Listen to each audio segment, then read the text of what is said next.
Et merci à vous d'être présents parmi nous. Donc, nous ouvrons ce mois de la biodiversité par une question très importante qui est celle du déclin des abeilles et des pollinisateurs d'une manière générale. L'INRA, l'Institut national de recherche agronomique, a fait état d'une baisse de 30% des colonies au cours des 15 dernières années. Et les trois personnes qui sont invitées ce soir vont nous expliquer quelles sont les causes de la mortalité des colonies. Est-ce qu'il est possible de surseoir à cette hécatombe? Quelles possibilités politiques et sociétales s'offrent à nous pour enrayer ce phénomène? Et en quoi la disparition des abeilles a-t-elle un impact important pour nos vies à tous?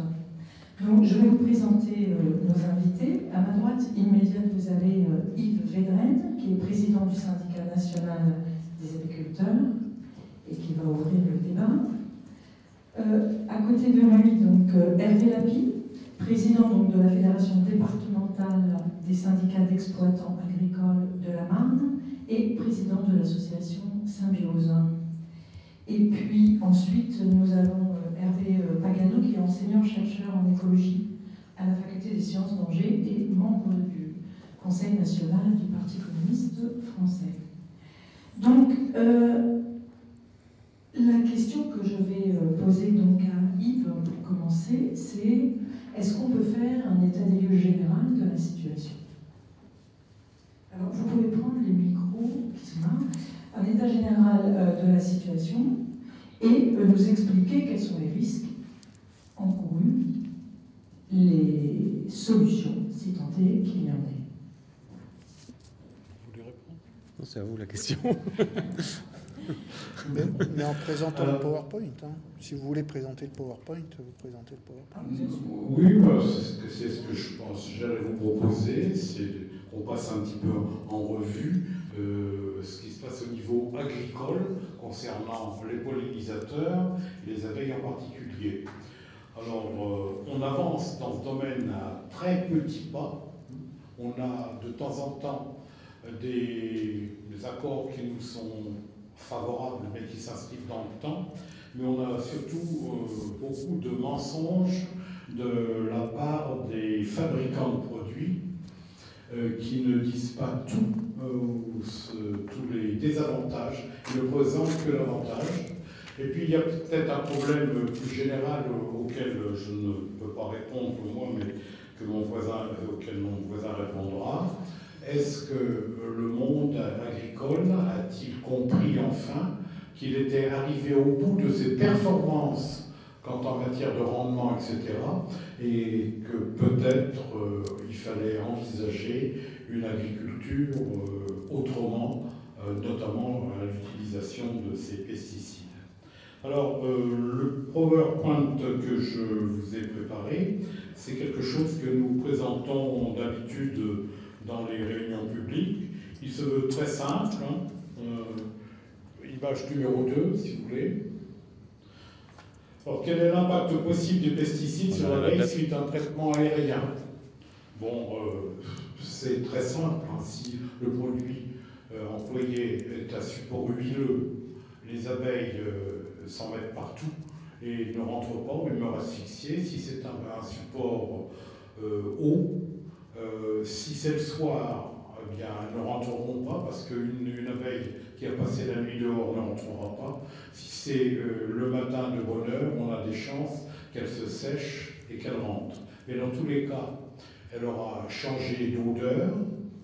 Et quand elle change d'odeur, chaque ruche ayant sa propre odeur, elle va être acceptée, mais pour le miel qu'elle rapporte, mais elle ne sera pas acceptée en tant qu'abeille porteuse de produits phyto hein, qu'elle a reçus malgré elle.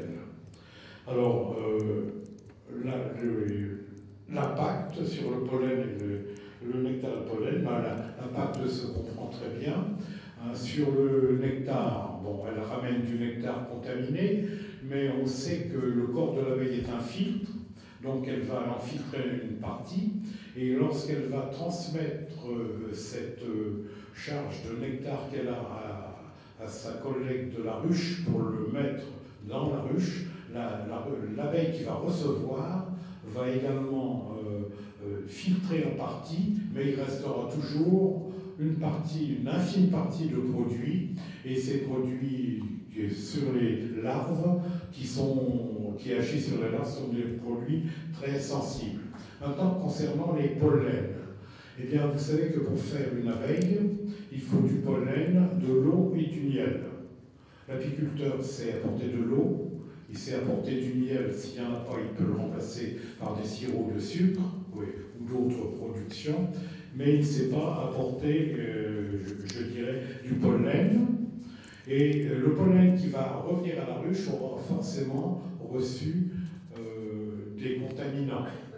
Ces contaminants vont être stockés dans la ruche et vont servir à l'élevage des larves.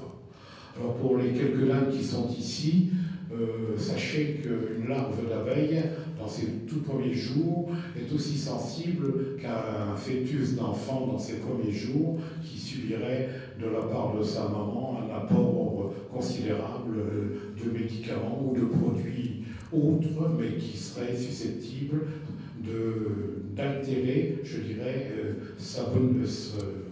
ses chances d'être complet à l'arrivée. Alors là, on a effectivement des petits problèmes de larves sur lesquels on reviendra si vous posez la question, mais on a un problème d'élevage avec les contaminants. Alors, il y avait également l'impact des poussières d'insecticides. Les agriculteurs traitent ou achètent des graines traitées, et bien souvent, quand ils les passent au semoir, il y a des poussières de pesticides qui s'en vont, qui étaient en train d'enrober, qui avaient servi à l'enrobage. Alors, ce qui se passe, c'est que très vite on s'en est rendu compte, et très vite il a été demandé aux agriculteurs d'avoir des équipements, des déflecteurs pour chasser, pour éviter que les poussières s'en aillent loin derrière les semoirs. Mais c'est pareil, on a demandé ça aux agriculteurs, mais on ne leur a pas dit on va vous payer l'équipement, c'est à vous de l'installer. Je ne crois pas me tromper. Alors l'impact des insecticides maintenant systémiques. Alors les insecticides systémiques remontent dans la plante, passent dans dans l'insecte et le perturbe dans son comportement. Au début, il y a très longtemps maintenant, on avait des problèmes sur les tournesols. On ne comprenait pas pourquoi des abeilles étaient sur les tournesols, mais ne rentraient pas à la ruche quand elles étaient éloignées. Et on avait remarqué aussi que lorsque un champ de tournesol était au pied des ruches et qu'il était traité par des systémiques, eh bien, on avait un retour à la ruche. Et pourquoi? Elle récoltait, elle rentrait du miel, mais les ruches dépeuplaient. Eh bien, là, les abeilles rentraient avec leurs yeux, alors que quand elles sont loin du rucher, elles rentrent en se guidant différemment. Voilà. Et alors, ces insecticides systémiques sur les tournesols ont aujourd'hui disparu, mais ce n'est pas pour autant qu'on récolte du tournesol, puisque les variétés de tournesol qui sont actuellement mises en place dans certains départements, pas partout. On récolte du tournesol en Vendée, en Champagne-Ardenne, on n'en récolte pas. Les abeilles ne visitent pas du tout les tournesols. Alors, il y a un problème de grosseur des têtes de tournesol. Vous savez que les abeilles vont sur le tournesol au milieu, mais rarement sur le tour. Et on a aujourd'hui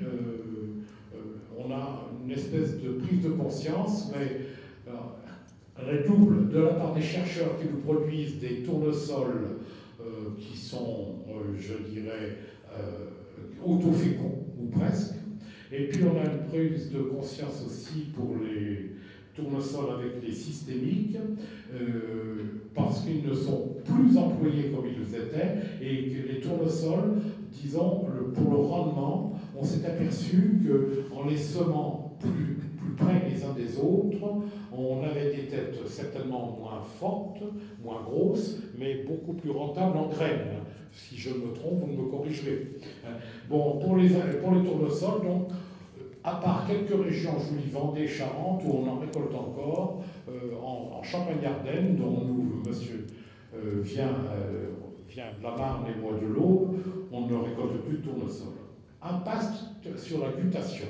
Alors la guttation, qu'est-ce que c'est? Eh bien, c'est le moment où la plante, au lieu de pouvoir se débarrasser en période humide de toute la sève qu'elle a, elle s'en débarrasse à travers les extrémités de ses feuilles. Donc elle expurge de l'eau qui vient du sol, et si le sol a été traité, elle expurge de l'eau avec des traitements, des résidus. Et ce sont les abeilles qui viennent butiner ces résidus forcément sucrés qui sont infestés et qui périssent. Alors l'impact aussi, on a l'impact des insecticides libérés par la technologie du micro-encapsulage. On a des insecticides qui sont micro-encapsulés. Les abeilles, bon, en ramènent à la ruche et, comme si c'était du pollen, et nourrissent les larves. Et on a des pertes de couvain avec ces micro-encapsulés, mais ces micro-encapsulés parce que certains micro-capsules s'ouvrent et libèrent de la matière active que les abeilles ramènent sans le savoir. C'est ce qui est expliqué derrière. Hein, voilà, c'est écrit derrière moi. Voilà. Alors, impact sur les traitements bas volume. On a dit aux agriculteurs, vous mélangez 5 litres de produit dans 200 litres d'eau et vous passez avec votre pulvée. Et puis on leur a dit après, mais attendez, on peut peut-être faire moins et mettre votre produit en moindre quantité, dans beaucoup moins d'eau, et on aura des traitements en bas volume. Mais ce qu'on a oublié de dire, c'est que le traitement en bas volume libère un produit pour traiter la culture qui est beaucoup plus performant, mais beaucoup plus toxique également. Donc, les traitements bas volume, je crois que vous avez un petit peu arrêté hein, sur les traitements bas volume. Je vous expliquerai. Hein? Je vous expliquerai. Vous expliquerai. Bon.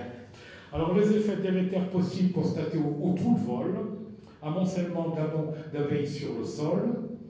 Mais alors ça, si vous voulez, c'est un petit peu l'aspect vicieux des mortalités d'abeilles. C'est que si on a beaucoup d'abeilles devant la ruche et que l'on vient 8 jours après, les oiseaux ont tout avalé. L'apiculteur ne visite pas ces ruches systématiquement, il peut les visiter tous les 10 jours, 8 à 10 jours. Si aujourd'hui, à l'instant T, les abeilles sont décimées par un traitement, elles ne vont pas rentrer à la ruche ou elles meurent, etc.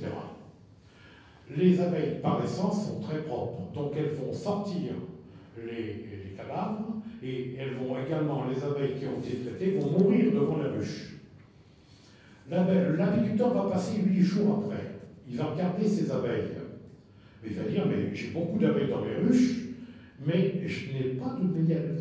Comment se fait-il? Tout simplement parce que la population qui a été décimée était la population des butineuses. Et pour faire des butineuses dans une ruche, il faut 3 semaines. Donc vous aurez une ruche qui est d'apparence normale, mais qui sera incapable de récolter. Voilà en quelque sorte l'effet délétère. Alors vous avez aussi des abeilles qui ne peuvent plus voler. Vous avez des abeilles qui filtrent. Les abeilles qui filtrent les butineuses en rentrant sont plus suffisamment nombreuses pour empêcher que des abeilles qui ont ramené un produit toxique puissent le déposer dans la ruche. Vous avez un accroissement des contacts antennaires, puisque c'est avec les antennes qu'elle communique. Et elle lui dit, je te ramène du nectar. Bon, on vide le nectar, l'abeille intérieure de la ruche vide le nectar et l'emmène, mais il y a tellement d'abeilles qui arrivent que les contacts antennaires se font mal. il y a de la barbe, il y a des abeilles tremblantes. Tout ça, ce sont des choses que l'on peut constater visuellement. Alors, les troubles à l'intérieur de la colonie. Eh bien, à l'intérieur de la colonie, vous avez des larves qui sont très sensibles, qui vont mal se développer. Elles vont mal se développer, et donc, si elles se développent mal, elles sont porteuses. Alors, déjà, elles sont évacuées par les abeilles. Si elles ne sont pas évacuées, elles se développent. Elles sont porteuses de virus qui vont, eux, se développer, ou de spores, où elles développent les spores de la loque et autres, loque européenne, loque américaine. Et à ce moment-là, eh bien, l'apiculteur perd quelquefois sa récolte, mais bien plus sûrement sa ruche. Et on a une interruption de la transformation de la larve en insecte parfait. La reine aussi est en quelque sorte victime de ces produits, puisque on a constaté, alors qu'autrefois on pouvait garder une reine 4 ou 5 ans, quelquefois on ne la garde pas 1 an. Ou quelquefois, même comme cette année, elles ont changé plusieurs fois de reine. Mais enfin, cette année, vous savez pourquoi, c'était le mauvais temps. Mais il fut un temps où elles changeaient de reine après des traitements.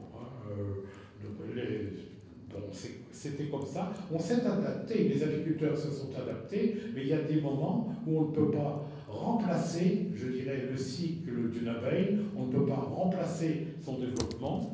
Et puis on ne peut pas remplacer le dysfonctionnement. Alors vous allez me dire, c'est à boulet rouge sur les pesticides, les insecticides. Non, ce n'est pas à boulet rouge. C'est simplement ce que nous avons demandé au ministre maintes et maintes fois, toute organisation confondue, que l'on prenne conscience que les insecticides qui ont été décriés par 120 chercheurs du monde entier, dans un grand mémorandum, eh bien, on commence à s'inquiéter au plus haut niveau, notamment chez les fabricants, pour mettre à la disposition du monde agricole des produits qui soient efficaces, mais qui ne n'atteignent pas la faune pollinisatrice, parce que nous, on défend nos abeilles, mais au-delà des abeilles, on défend aussi tous les autres insectes. Et on ne peut pas, en permanence, être avec, je dirais, des médicaments ou des produits anti-morts, et on ne peut pas constamment se renouveler. Prenons un exemple d'un apiculteur qui a 4 ou 500 ruches. La moyenne actuelle des pertes est de 30, ça c'est entre 18 et 35% suivant les lieux. Bon, quelqu'un qui perd 120 ruches, il va falloir qu'il les repeuple. Donc il va prendre 120 ruches de son cheptel, les couper en deux pour en faire 120 nouvelles. Les 120 nouvelles qui remplacent les mortes ne vont pas produire. Les 120 qu'on a coupées en deux vont peut-être produire, mais pas beaucoup. Donc finalement, il avait 400 ruches au départ, il se retrouve avec 250 à 300 ruches et on lui demande de pouvoir vivre avec 250 ou 300 ruches. C'est quelquefois possible si l'année est bonne comme en 2015, c'est complètement illusoire en 2016. Alors notre question, elle est toute simple, et ça je m'adresse aux représentants du syndicat agricole. Pensez-vous qu'il soit tolérable qu'on laisse les apiculteurs se débrouiller tout seuls, alors que dès que vous avez une mortalité anormale de 15-20 cochons, 15-20 brebis, 2-3, ou que vous avez une bête qui présente les signes de la vache folle, immédiatement on intervient et on vous verse les fonds qui servent justement à pouvoir vous reconstituer, à pouvoir avoir je dirais, une entreprise pérenne. Les apiculteurs n'ont rien de tout ça. Et quand on en parle au plus haut niveau, on nous dit oui, mais ça s'arrête là.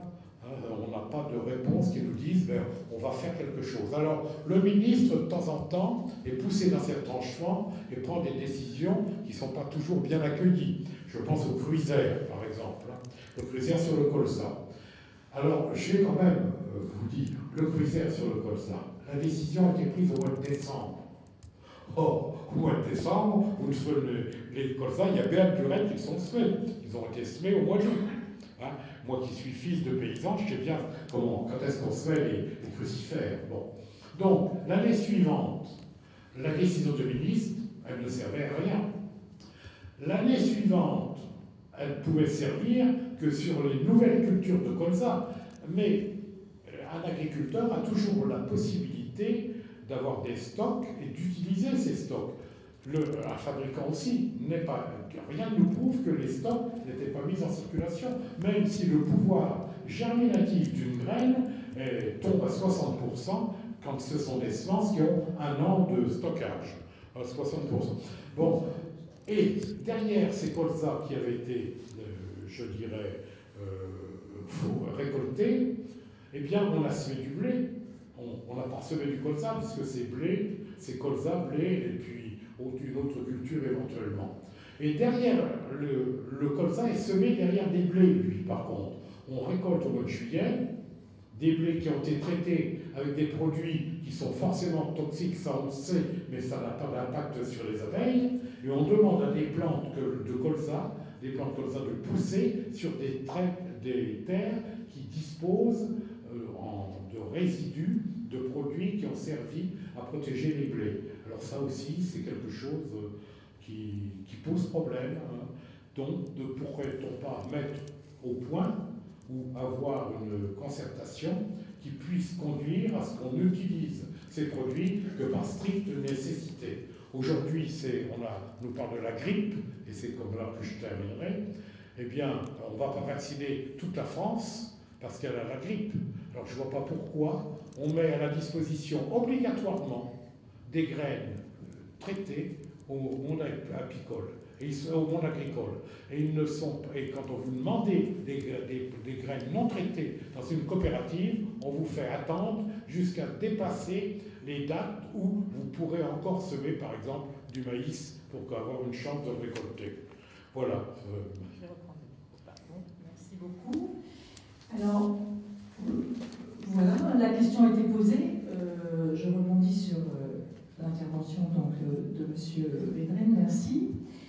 Est-ce qu'une concertation est possible? Je crois que le micro, vous pouvez prendre un micro. Est-ce qu'une concertation est possible donc entre les exploitants agricoles, qui par définition sont obligés d'utiliser des pesticides pour traiter les récoltes, et les apiculteurs?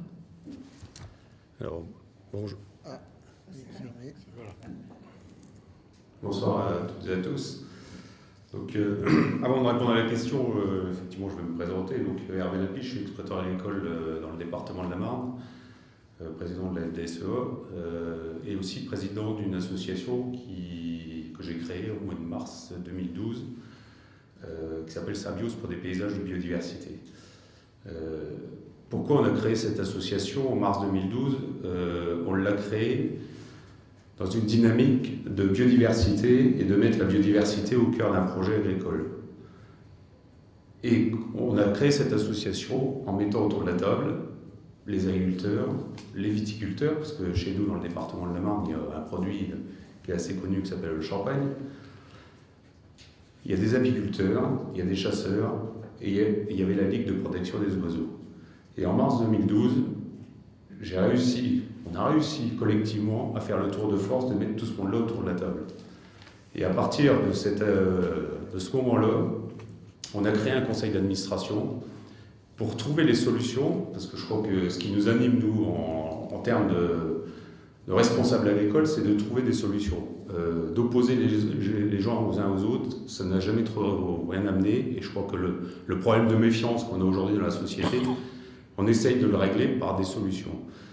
Et donc, ce qui nous a amené à des projets.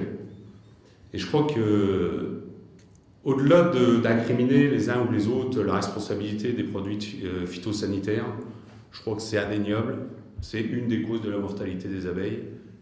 Et chez moi, avec les apiculteurs avec lesquels je travaille, ils me disent que c'est responsable de 10 à 15%. Ensuite, il y a des problèmes sanitaires dans les ruches. Je suis éleveur, je fais du cochon, j'ai des problèmes sanitaires dans mon élevage que j'essaye de régler. On a aussi les mêmes problèmes sanitaires dans les ruches et qu'il faut essayer de trouver les solutions. Donc à partir de là, on s'est dit, on va travailler ensemble et on va voir des programmes expérimentaux. Et ce qu'on a fait, c'est qu'on a une ressource exceptionnelle qui est en Champagne-Ardenne, effectivement, qui est la luzerne. Mais la luzerne, elle a un protocole de fauche qui n'est pas compatible avec la pollinisation et notamment la mise en place de bandes de luzerne qui pourraient être favorables à la production de nectar. Et donc on s'est rapproché des apiculteurs chez moi, des coopératives de luzerne, des agriculteurs, et on a eu une commune expérimentale qui s'appelle Ben Noro, et on a demandé à tous nos agriculteurs, sur les récoltes de luzerne, de laisser entre 3 et 6 mètres dans les luzernières, plutôt que de les récolter tous les 40 jours, on laisse une bande de 3 à 5 mètres pour savoir si on va favoriser les fleurs, la fabrication de nectar et donc la pollinisation derrière. Et donc, sur 18 agriculteurs qu'on a visités, il y en a 16 qui sont partis dans le projet. On a suivi ça pendant 3 ans et on a demandé à des apiculteurs d'installer des ruchers dans le cœur de la zone et on a installé les ruchers sur des pesons. C'est-à-dire qu'on a eu un protocole XP scientifique pour savoir si effectivement des récoltes différenciées de récoltes de luzerne avaient un impact sur la pollinisation, sur la production de miel, et derrière sur la santé des abeilles, et derrière sur le projet de partenariat qu'on pourrait mettre en place entre une profession apicole et une profession agricole. Et bien le résultat, il est quand même assez intéressant, c'est que sur les 18 agriculteurs, ils sont tous partis dans le projet et ils ont entretenu des relations avec les apiculteurs. Et que deuxièmement, c'est que les ruchers qui ont été installés dans cette commune-là ont produit 48 kg de miel par ruche les 2 dernières années. Bon, en 2016, à mon avis, ça va être plus compliqué. Par rapport à des ruchers qu'on avait installés à 10 km sur Peson, qui étaient à 32 kg. Donc ça veut dire que quand les agriculteurs ont décidé de prendre la biodiversité non pas sous l'angle de la contrainte, mais sous l'angle du projet, et qu'on essaye de les mettre autour de la table avec une profession apicole, et chez moi, honnêtement, dans la Marne, j'ai aucun souci avec les apiculteurs, on trouve des solutions. Donc ça, c'était le premier projet. Et le deuxième projet, nous sommes sur 3 communes. 3 communes qui s'appellent, voilà, je vous les nomme, mais vous ne saurez certainement pas les nommer et les situer. Sommevel, Tilloy-Belley et Saint-Rémy-sur-Bussy. 3 communes qui ont été traversées par la LGV, par l'autoroute, par une route nationale.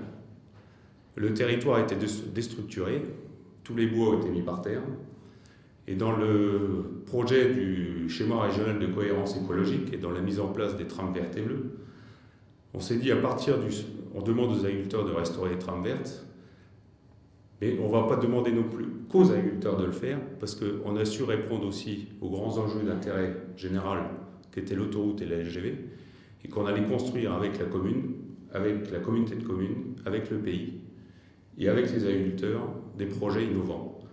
Et bien là, aujourd'hui, on est en train de réussir, sur 6000 hectares, à remettre en place des corridors écologiques. Et on va même jusqu'au bout du système, c'est qu'on travaille avec les écoles. Pas de la commune, on a une école qui fait de la formation en mécanique, qui est à Somme-Sup. Et ben, les élèves nous ont construit un prototype qui est un broyeur et qui en même temps fait semoir. Et on a considéré que tous les chemins agricoles qu'on avait sur ce territoire pouvaient avoir cette capacité de ressources mellifères pour les apiculteurs.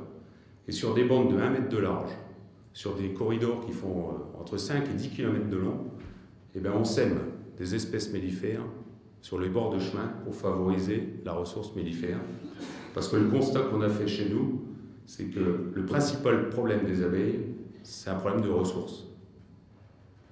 Et les abeilles n'ont pas à manger toute l'année. Et donc il y a un moment, voilà, c'est de se prendre en main, c'est de trouver les solutions, c'est d'expérimenter. Alors cette association, voilà, elle a 4 ans. Au début, on m'a dit que j'étais un peu fou et que j'aurais du mal à mettre tout ce monde là autour de la table. Et bien, au bout de 4 ans, on y arrive. Et on se dit que, pour ceux qui connaissent la Marne, ou l'Aube, c'est quand même des grands départements agricoles, qui ont subi des changements profonds au niveau de leur paysage. C'est-à-dire que, suite à la Seconde Guerre mondiale, je crois qu'il y avait un besoin d'autonomie alimentaire en France et puis en Europe, et qu'on a demandé aux agriculteurs de produire pour assurer l'autonomie alimentaire de l'ensemble de nos consommateurs. Et que tout ça, ça s'est fait avec du défrichement, avec des engrais, avec des produits de santé végétale pour protéger les cultures, mais que tout ça, ça a eu un impact non négligeable sur notre environnement, et qu'aujourd'hui, plutôt que de fustiger une profession, c'est lui demander de remplir ce projet sur l'alimentation, sur le non-alimentaire, sur l'énergie. Je crois que l'éolien, la méthanisation, tout ça, ça fait partie de nos projets. Sur un mot que j'osais vous dire et qui vous fera peut-être réagir, mais la chimie du végétal. Aujourd'hui, nous sommes sur notre pôle industrie agro-ressources à vocation mondiale chez nous, en train de sortir les premiers solvants de cosmétiques à base du végétal. Nous sommes en train de sortir les premiers solvants pour les peintures à base de végétal. Donc c'est une vraie alternative au tout pétrole. Et le dernier projet dans lequel nous sommes, c'est aussi la possibilité de faire des agromatériaux à partir de la biomasse agricole pour être aussi une alternative au tout pétrole, et que les premiers bétons cellulaires à base de chanvre sont en train de sortir, que le Miscanthus va aussi apporter des solutions. Et donc on est plutôt dans un système à se dire que revoyons le projet agricole dans sa globalité et refixons des objectifs clairs à une profession pour partager ensemble sur un territoire avec les apiculteurs, mais aussi avec la société, par rapport à ce qu'on a besoin demain. Et je crois que, je le dis souvent, j'ai l'impression que la profession agricole a fait sa révolution silencieuse, sans le dire, mais en avançant de manière assez efficace, que 40% à l'après-guerre vivaient dans le monde rural et vivaient de l'agriculture, qu'aujourd'hui on n'est plus que 2 à 3% à vivre de ce métier-là. Et que les gens ont quitté les territoires ruraux pour aller habiter en ville, et aujourd'hui se posent la question comment les agriculteurs travaillent. Ils ont l'impression que tout est perdu. Mais je ne crois pas. Je crois que voilà, on a beaucoup de solutions à apporter. L'apiculture en est une, parce que je crois que sans apiculture, il n'y a pas de profession agricole. Je crois que ça c'est clair. Et à un moment donné, si on n'a pas de pollinisateurs, alors sur l'abeille domestique, mais sur tout le reste. Sur tout le reste. Je crois que tout le reste, on a travaillé sur l'abeille domestique, mais quand on travaille sur l'abeille domestique, on travaille pour le reste. Et on a des programmes aujourd'hui de remise en place de haies chez nous. On remet ce qu'on appelle les bouchons, c'est des arbustes, c'est des plots d'arbustes qu'on remet dans la plaine. Alors pourquoi les bouchons? Pour faire le lien avec le champagne. On avait un objectif de remettre plus de 1000 bouchons dans la plaine champenoise. On est déjà à 1200. Mais quand vous remettez des arbustes dans la plaine champenoise, vous favorisez les insectes, vous favorisez les auxiliaires des cultures, donc derrière vous favorisez le bol alimentaire de la perdrix, vous voyez des lièvres gambader dans la plaine. Donc je crois qu'il y a un moment, c'est un espace de vie qui doit permettre aussi de trouver des solutions. Alors ce que dit M. Védrenne, effectivement, moi je crois qu'on ne doit pas nier nos responsabilités, mais on ne peut pas non plus mettre tout sur le dos de l'agriculture. Je pense qu'il y a des problèmes sanitaires, il y a des problèmes de produits de santé végétale, mais vous dire aussi que la France est un grand pays agricole, que c'est la plus grande surface agricole au niveau européen et viticole, et qu'en termes de consommation de produits de santé végétale ramenés à l'hectare, nous sommes les 9e. Ça veut dire que la profession agricole, je vous montrerai les chiffres, mais ça veut dire que la profession agricole, on fait tout pour en utiliser le moins possible. Et moi, en tant qu'exploitant agricole, si j'ai un intérêt, c'est pour ma santé à moi, parce que je suis le premier utilisateur et je suis le premier concerné. Donc ça, c'est une priorité. Et puis la deuxième, c'est pour mon porte-monnaie. Parce que ces produits-là, ça coûte cher, et moins on en met, mieux on se porte. Donc il y a un moment donné, les solutions, elles sont dans l'agronomie, elles sont dans l'agroécologie, elles sont dans la diversification de nos assolements. Chez moi, j'ai 135 hectares en GAEC avec mon frère. Alors bon, vous pourrez penser que c'est gros, petit, j'en sais rien. J'ai 135 hectares, j'ai 10 cultures différentes sur mes 135 hectares. Et donc, on a favorisé la diversification, et derrière, on est beaucoup moins dépendant des produits de santé végétale, parce qu'on n'a pas de problème de résistance, on n'a pas de problème de... voilà. Et je crois que c'est ça qu'il faut remettre en place. Et moi, honnêtement, pour essayer de parcourir à droite, à gauche, ce qui nous fait le plus mal aujourd'hui au niveau de la profession agricole, c'est souvent d'être montré du doigt, mais de ne pas non plus donner la capacité aux exploitants agricoles de trouver les solutions. Et je crois que c'est nos responsabilités en tant que responsables agricoles d'amener nos agriculteurs vers une source de projet, vers une source de progrès, et qu'on trouve la solution. Parce que, voilà, opposer les uns aux autres, comme des fois c'est fait, je crois que les agriculteurs sont aussi comme les autres. De temps en temps, ils rebroussent le poil et puis ils se disent, il y a un moment, on en a ras-le-bol et puis ils nous font suer. Et quand on a cette position-là, en fait, on perd 2, 3, 4, 5, 10 ans. Alors que si jamais on était dans une notion de projet, je vous laisserai, on a un site internet pour ceux que ça intéresse, vous faites Symbiose pour des paysages de biodiversité, vous trouverez ce qu'on y fait, vous trouverez nos projets. Je ne dis pas que c'est la solution à tout, mais je dis au moins que la profession agricole se prend en main. Et ce matin, j'étais avec le Conseil général de l'agriculture, donc on les a reçus, on vient d'acheter une ancienne base militaire, qui était la base 112 à Reims, où la base a fermé. Il y avait 250 hectares de terres agricoles aux portes de Reims, et on vient d'acquérir les 250 hectares pour en faire une ferme expérimentale sur l'agroécologie, donc sur des sols de craie. Donc ça veut dire qu'on a mis toutes les coopératives, on a mis les chambres d'agriculture, on a mis le syndicalisme, pour réfléchir ensemble à ce que sera l'agriculture de demain, en lien avec les écoles. Donc on travaille avec AgroParisTech, avec l'université, avec Neoma, avec tous les lycées agricoles de la région Grand Est, pour aussi former demain nos futurs agriculteurs aux techniques qui vont évoluer. Je crois que c'est indéniable, ça va évoluer, mais derrière, l'agriculture, c'est un pas de temps, on ne change pas, on ne fait pas un virage à 180 degrés en 2 ans de temps. Voilà, c'est un pas de temps long, vous le savez bien, il faut le temps de s'adapter, il faut le temps de faire avancer. Je crois que tout à l'heure, on parlait, avec le Conseil général de l'agriculture, on parlait des biocontrôles. Chez nous, les biocontrôles sont prêts. Sauf qu'ils sont encore moins efficaces que les produits chimiques. Mais les biocontrôles, c'est des produits qui sont faits à base de végétaux. Donc c'est en train de sortir chez nous du pôle de compétitivité. Donc je crois que les solutions, on va les avoir, mais il nous faut laisser le temps de la recherche, il faut laisser le temps de l'innovation. Et pour l'apiculture, effectivement, je crois qu'il y a urgence. Il y a urgence parce que en France, on importe c'est plus de 25 000 tonnes de miel. Cette année, plus que ça. Oui, cette année, ça sera plus que ça. Et il y a urgence parce qu'il faut aussi former nos agriculteurs à l'apiculture. Et si je vous dis ça, je le dirai parce que je veux laisser la place au débat aussi. Je suis président de ma FDSEA. Comment ?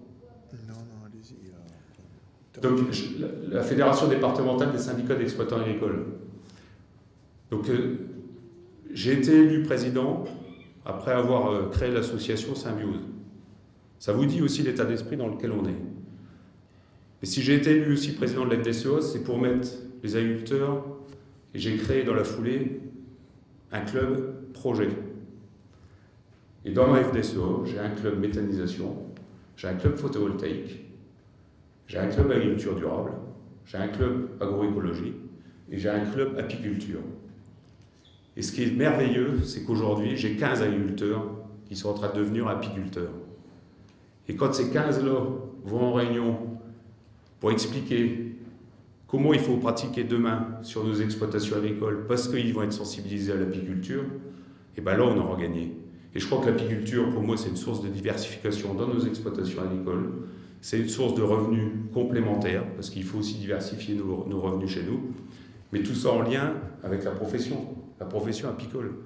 Et ça, c'est des messages qui commencent à porter, qui donnent de l'espoir, parce que je crois que, pour finir, dans ce pays-là, dans un pays où tout le monde se méfie les uns des autres, je crois que le meilleur message qu'on peut donner, c'est celui de l'espérance, et celui qu'on relève un projet ensemble. Et la biodiversité, l'apiculture fait partie certainement de ces projets qu'on a la capacité de faire ensemble. Voilà, mais je vous invite à aller voir notre site. J'ai un film, on a un film, on vous explique tout ce qu'on fait. Je reste ouvert aux questions. Je sais que c'est des sujets qui sont aussi passionnels, mais sachez qu'on est très ouvert sur ce sujet-là. Merci beaucoup. Le nom du site. Oui. Alors c'est Symbiose, S-Y, M-B-I. C'est beau? Symbiose pour des paysages de biodiversité.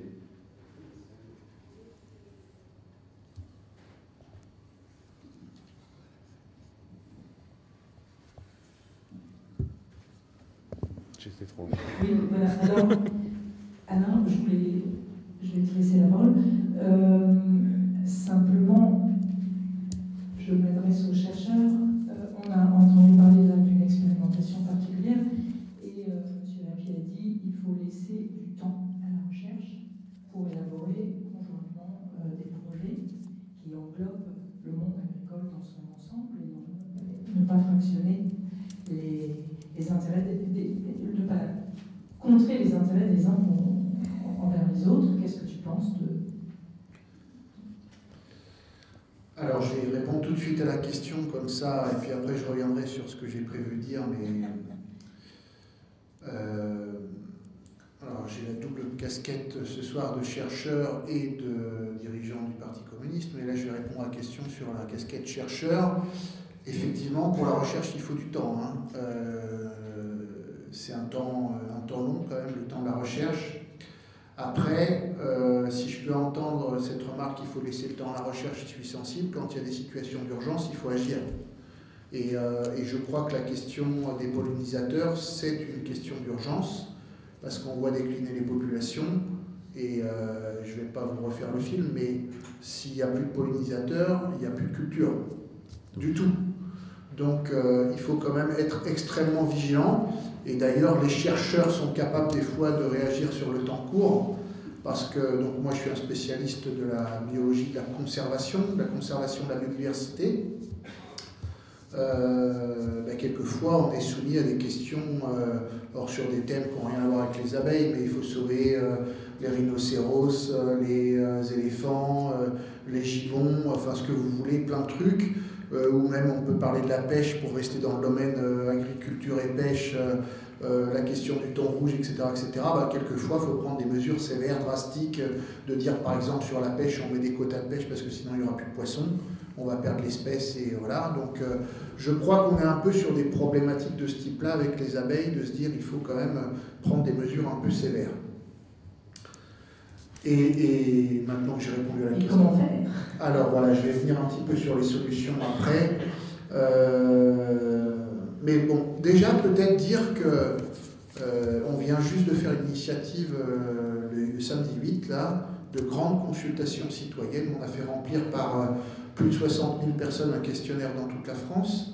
Et on a discuté avec 1,5 million de personnes dans toute la France pour demander un petit peu aux gens comment ils voyaient les choses, c'était quoi leurs priorités, etc. Et moi, une chose qui me frappe, mais qui ne m'étonne pas du tout, c'est que la question environnementale figure très haut placée dans les préoccupations des gens, et c'est heureux. Et ça tombe bien parce que justement, nous, on n'a pas attendu ce questionnaire pour agir, puisque vous voyez, aujourd'hui, on fait ce premier débat dans le cadre de ce que nous, on appelle le mois de la biodiversité. Il y aura 2 autres débats mardi prochain et dans 15 jours, toujours le mardi. Parce que justement, on pense que ces questions de biodiversité, ce sont des questions extrêmement importantes. On pense ça parce que d'abord, l'homme fait partie de l'écosystème, il fait partie de la biodiversité, et que quelque part, quand on maltraite l'écosystème, on maltraite aussi l'homme. Et on considère que les écosystèmes, la biodiversité, ça fait partie des biens communs de l'humanité. Alors j'allais dire, on parle de patrimoine culturel, historique, on parle aussi de patrimoine naturel, ça fait partie des choses qui sont intéressantes. Et aussi, on parle beaucoup de services écosystémiques. Alors les services écosystèmes, c'est ce qui rend service à l'homme. Alors je précise quand même pour ces dames que quand je parle de l'homme, c'est l'homme avec un grand H. Donc ces services écosystèmes et écosystémiques, ça rend service à l'homme. Alors on peut prendre des exemples, un rôle pharmaceutique. Vous avez développé quelques éléments avec l'utilisation agricole en cosmétique, etc., en matériaux, on ne développe pas. Moi, je suis, par exemple, je suis spécialisé dans l'écologie de la grenouille en termes de recherche. Et quand j'ai commencé sur les grenouilles dans les années 90, tout le monde me demandait mais pourquoi tu fais une thèse de doctorat sur les grenouilles? À quoi ça sert?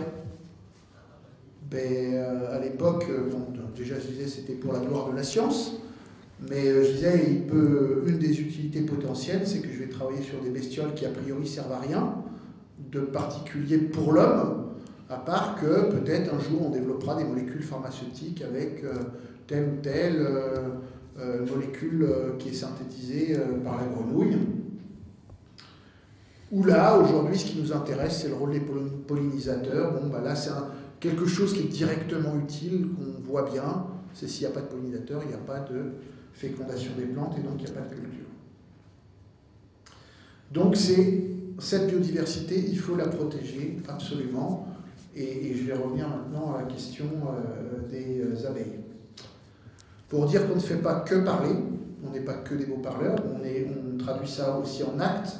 En actes, alors je ne veux pas dire qu'on a mis des ruches sur tous les bâtiments du Parti communiste dans toute la France, mais peut-être ça va se développer.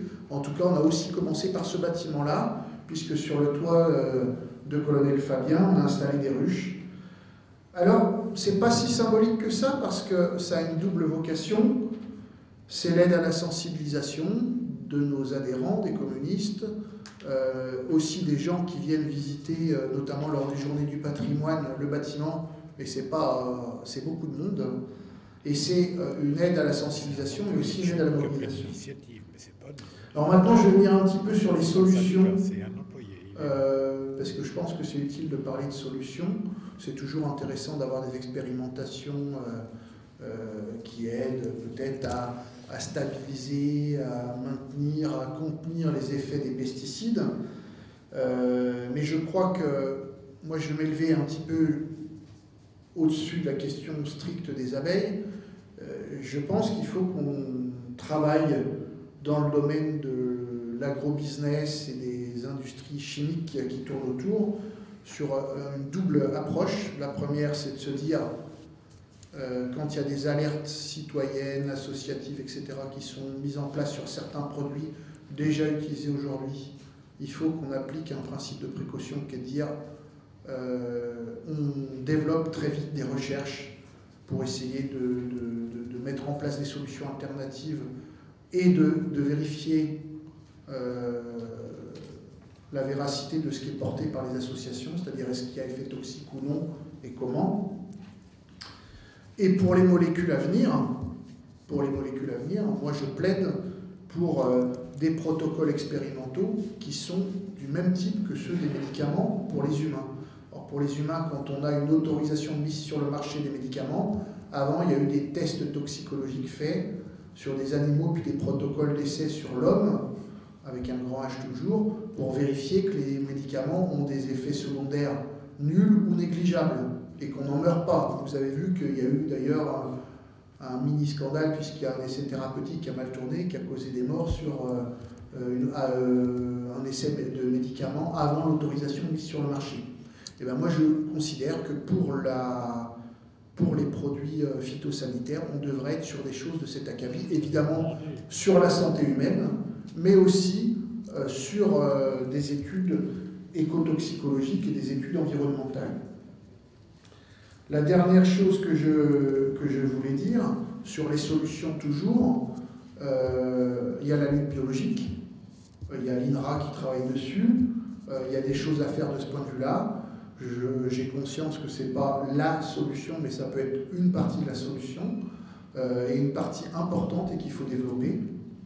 Et la deuxième chose que j'avais envie de dire, c'est on a une uniformisation des variétés en agriculture, que ce soit les variétés dans le domaine du végétal, mais aussi dans le domaine de l'élevage.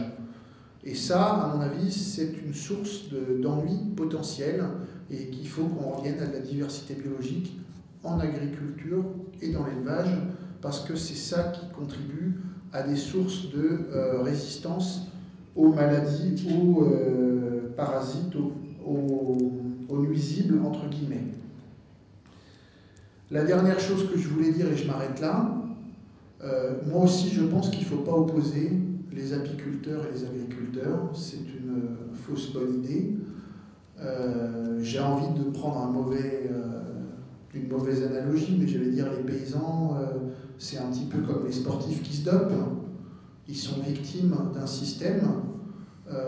Moi j'ai été conseiller, alors maintenant je suis conseiller municipal dans une grande ville, à Angers, mais j'ai été conseiller municipal dans un village rural. Alors j'ai entendu tout ce que vous dites sur l'évolution des mentalités chez les agriculteurs, et je m'en félicite. Évidemment, le tableau il n'est pas uniforme, il y a des gens, enfin les mentalités évoluent. On peut toujours parler de la bouteille à moitié vide, à moitié pleine, est-ce que ça évolue assez vite, tout ça, il faut du temps, il y a des résistances, il y a des cultures qui sont difficiles à affronter, etc. quand même. Hein. Mais dans mon village de l'époque, mon voisin, alors j'avais un voisin qui était paysan bio et un voisin qui était paysan pro-pesticides. Et la mairesse de mon village était agricultrice et était plutôt de ce camp-là aussi. Et quand je leur ai dit, mais il y a quand même un paysan sur 3 qui meurt d'une tumeur au cerveau, ça a un peu refroidi l'atmosphère. Et c'est vrai que, voilà, je pense qu'ils sont coupables, pardon, ils ne sont pas coupables, ils sont victimes, eux aussi, des pesticides, comme vous l'avez bien dit tout à l'heure, même s'il y en a qui continuent à les utiliser parce qu'ils se sentent agressés quand on les accuse de tous les maux. Les vrais coupables, c'est quand même les grandes firmes de l'agro-business et les industries chimiques qui vendent à tout prix des produits qui ont un impact dont il est difficile de dire aujourd'hui qu'il est neutre sur l'environnement.